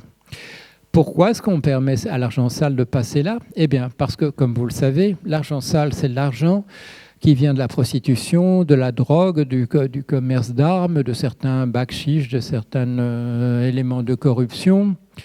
Dans le cas de la prostitution ou de la drogue, vous le savez, nos pays européens, occidentaux, depuis des siècles, en réalité, ne savent pas exactement sur quel pied danser. On essaye parfois, comme les États-Unis l'ont fait pour l'alcool, de faire de la prohibition. Quand la prohibition a lieu, les gens boivent de l'alcool quand même, comme on peut le voir dans tous les films, et c'est la mafia qui prend la direction des affaires puisque l'État ne supervise plus. Nos pays ont des difficultés avec ces questions-là, n'arrivent jamais véritablement à les résoudre, et donc on tolère d'une certaine manière qu'il y ait de la prostitution, qu'il y ait de la drogue, qu'on considère un jour les drogués comme des malades, un autre comme des criminels, et ainsi de suite, et qu'on n'arrive jamais à prendre une décision là-dessus. L'argent circule, on préfère savoir où il est. Vous le savez peut-être, dans le calcul du produit intérieur brut, ça date d'un an ou deux, on met maintenant l'argent de la prostitution, de la drogue, de certaines choses illicites. Il est calculé dans le produit intérieur brut des nations, en tout cas des nations européennes. Au moment où le Bitcoin est créé, il devient très rapidement une monnaie qui apparaît comme une monnaie où l'argent sale peut circuler en circuit fermé. C'est-à-dire qu'il n'apparaît plus sur l'écran de radar des banques centrales. Et là, c'est la panique à ce moment-là. Si j'ai pu le dire au Sénat, c'est parce que je travaillais dans des institutions où la panique avait vraiment lieu, donc j'ai pu l'avoir en direct, en live. On veut savoir où est cet argent-là. On veut pouvoir le contrôler d'une manière ou d'une autre. Quand le Bitcoin apparaît une firme qui s'appelle Silk Road. Si vous connaissez un peu cette histoire, si vous avez suivi l'histoire du Bitcoin, vous le savez. C'est une firme qui vend justement de la drogue, des armes, etc. sur l'Internet, où on achète, où on vend du Bitcoin uniquement. Si la firme tombe, c'est parce qu'on vend aussi des contrats au sens des films policiers, c'est-à-dire le fait de pouvoir tuer quelqu'un pour demander à un tueur à gages d'acheter un contrat pour tuer quelqu'un. Et il se fait que le fondateur de la firme Silk Road, dont j'oublie le nom, achète lui-même un contrat. Et c'est ça qui va le faire tomber. Depuis, vous avez dû voir que on ferme ce circuit du Bitcoin parce qu'il est en circuit fermé, parce qu'il n'y a pas de surveillance, parce qu'il n'y a pas véritablement de marchandises prédéterminées, parce qu'il n'y a pas de banque centrale qui va réguler le montant de l'argent qui circule. Les prix, le taux de change avec d'autres devises ne va pas arrêter de monter et de descendre. Récemment, c'est la Russie qui a interdit le Bitcoin. La Chine, qui était un endroit où 80% du marché était en existence parce que c'était essentiellement des parieurs entre eux qui le faisaient fonctionner.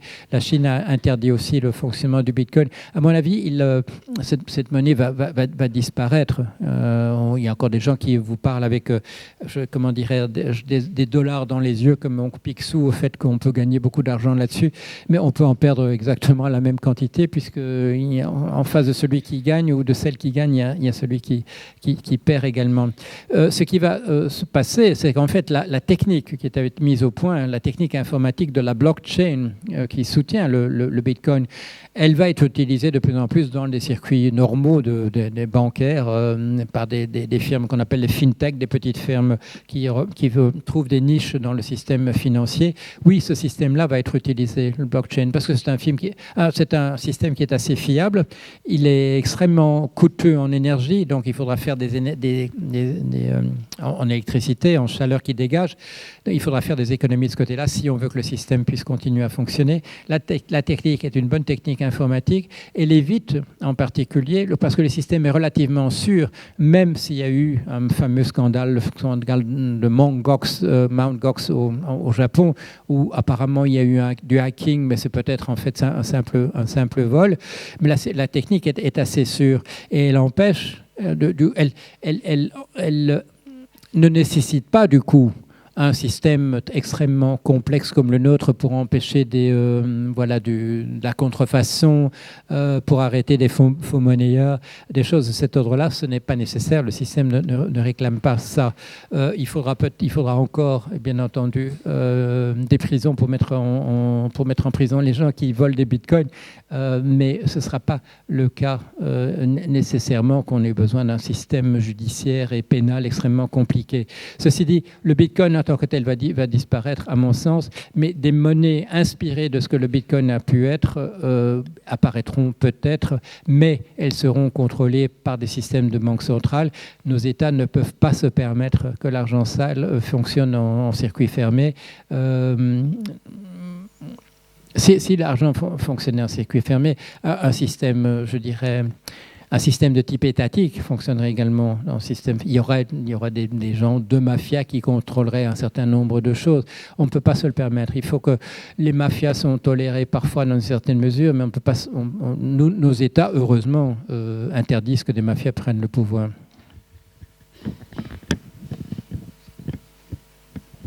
Oui. Bonsoir, Monsieur Jorion. Vous êtes quelqu'un que j'apprécie beaucoup. J'aimerais, si c'est possible, de faire un peu de perspective avec l'assouplissement monétaire que opère actuellement la Banque Centrale Européenne. La Banque Centrale achète, je crois, tous les mois l'équivalent de 60-80 milliards d'euros sur un marché secondaire de dettes souveraines. Donc elle amène à aplatir les taux, l'OAT français, le Bund allemand, la dette espagnole. Bon, les Grecs, je crois qu'ils sont vraiment dans la panade. Donc on voit que sur le marché obligataire, donc la valeur des obligations tend à augmenter, tant que justement l'intérêt diminue. Est-ce qu'il sera possible que la Banque centrale arrête justement son quantitative easing comme ça, sans que le marché obligataire soit complètement secoué? C'est-à-dire que, évidemment, les obligations, lorsque le Bund était négatif, des assureurs ont dû acheter justement ces obligations pour leur assurance vie. On a vu Veolia actuellement émettre de la dette négative. On voit la société de Patrick Drahi qui est chargée, mais comme une mule, pour acheter des câbleurs américains et puis des sociétés télécom en Europe. Donc, est-ce qu'à un moment, la Banque centrale européenne arrivera à sortir de cette machine, de cette, qu'on appelle ça la presse monétaire, en fait, cette création monétaire permanente actuelle? Est-ce qu'il y a vraiment, à court terme, moyen terme, une solution pour qu'on n'arrive pas à une crise comme en 2008? Merci de votre réponse. Oui. Ben, en fait, j'ai répondu à votre question. J'ai répondu en 2009. J'ai répondu en 2009 au moment où les États-Unis ont mis en place le quantitative easing, qui était justement cette politique de créer de la monnaie dans ce qu'on disait, dans ce qu'on appelait une perspective keynésienne, c'est-à-dire d'anticiper le fait que la richesse va se créer, qu'on peut déjà injecter l'argent dans le système de manière anticipée en espérant que ça aura un effet d'entraînement. C'est mettre entre parenthèses la présence justement de deux choses. C'est mettre entre parenthèses la spéculation, qui fait que l'argent qui peut être prêté, je le disais tout à l'heure, la moitié va à la spéculation, donc ça ne sert pas à grand-chose. Et l'autre part, c'est fondé également sur cette idée que de l'argent qui va être créé de cette manière va se retrouver automatiquement au sein de l'économie. Pour qu'il puisse se retrouver dans l'économie, il faut que les sommes qui sont investies puissent produire dans des usines ou ailleurs des marchandises qui vont être achetées par les consommateurs. Pour que les marchandises puissent être achetées par des consommateurs, il faut qu'il y ait suffisamment de pouvoir d'achat dans une population, sans quoi le commerce va se concentrer dans le domaine du luxe, mais on ne peut pas à l'infini faire que des produits de luxe. Même la personne qui a envie d'avoir 13 yachts au 14e mais commence à s'épuiser un petit peu ne l'achètera pas. Tout ça est fondé d'une certaine manière quand même sur la théorie du ruissellement, c'est-à-dire de l'idée que les très riches vont avoir de l'argent qui vont faire tomber dans l'économie et qui va se retrouver d'une certaine manière sous la forme d'un pouvoir d'achat parmi les consommateurs. Ce n'est pas ce qu'on constate. Vous connaissez le chiffre que fait circuler Oxfam et qui est un chiffre affreux. 8 personnes au monde disposent d'un patrimoine équivalent à la moitié de l'humanité. 8 personnes, autant de patrimoine que 3,7 milliards de personnes. Il faudrait déjà que ça ruisselle énormément de ces 8 personnes pour que ça se retrouve dans la moitié de l'humanité, un chiffre aussi considérable. Il y a une naïveté au fondement de cette politique, quantitative easing, et si vous vous souvenez, c'est en 2011 que l'Europe a suivi, créer des quantités d'argent en espérant qu'elles vont se retrouver dans l'économie sans réfléchir véritablement par quel mécanisme ça pourrait se faire. Vous le savez, il y a même eu un calcul ridicule. C'est comment s'appelait-il, monsieur l'économiste en chef du Fonds monétaire international, monsieur Blanchard, qui avait constaté que les chiffres avaient été, au départ, à la au Fonds monétaire international, avaient été très mal faits et qu'on n'aurait pas du tout dû faire la politique d'austérité, mais faire le contraire, c'est-à-dire, comme je le réclamais en 2008, comme beaucoup de gens le réclamaient, ce qu'il fallait faire, c'était absolument augmenter les salaires et pas les faire baisser. Mais ça, on a compté sur le fait que voilà, l'argent qui venait d'en haut allait se retrouver automatiquement dans l'économie, en mettant entre parenthèses que le ruissellement ne peut plus avoir lieu de manière optimale quand il n'y a plus assez de pouvoir d'achat dans la population, quand les salaires sont trop bas, et quand la moitié de l'argent va de toute manière dans la spéculation. C'est-à-dire qu'une façon ou d'une autre, il va alimenter des bulles quelque part, comme la bulle boursière qu'on connaît en ce moment, où le prix des actifs sur les marchés, les cours, sont sans rapport avec les dividendes hallucinante qui pourra un jour être distribuée par ces entreprises. Et donc, effectivement, on aura un crash un jour ou l'autre. On nous dit qu'on n'apprend pas nécessairement de l'histoire, mais ce n'est pas seulement cela. Il y a une responsabilité énorme au fait que la science économique ne représente pas les mécanismes tels qu'ils se passent véritablement.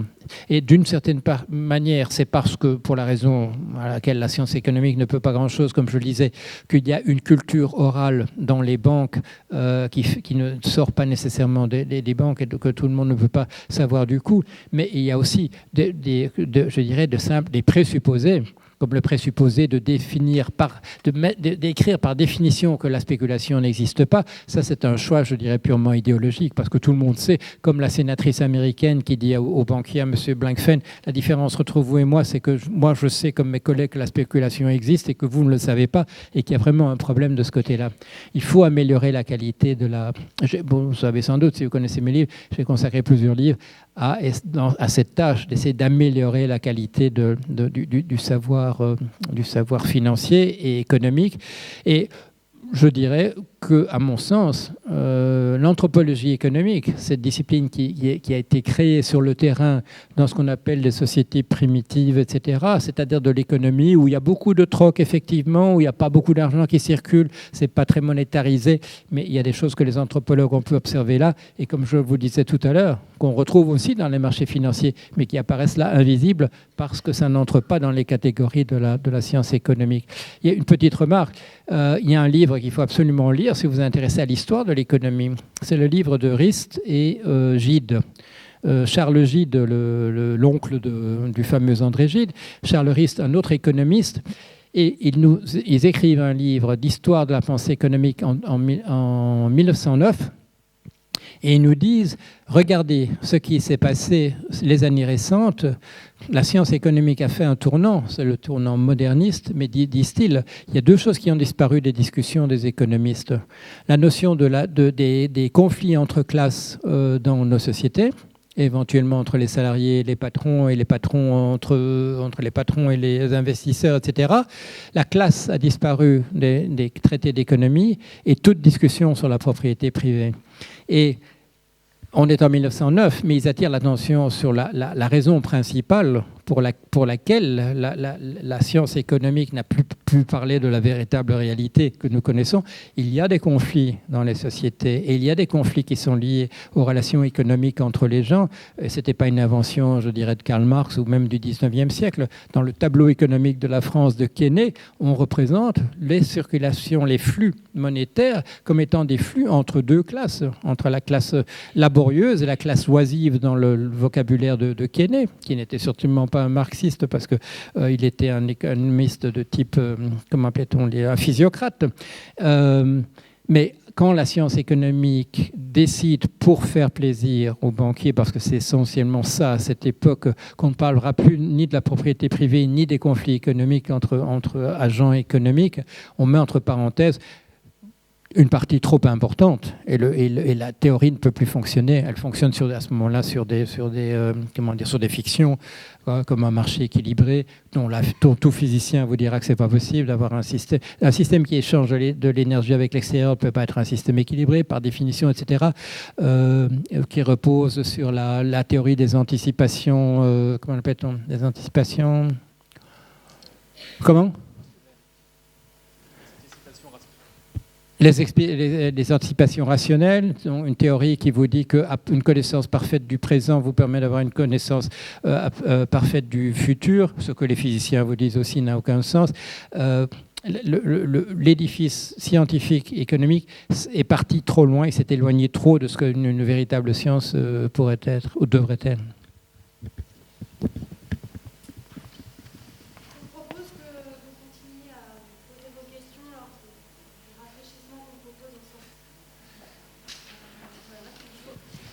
Vous pouvez applaudir.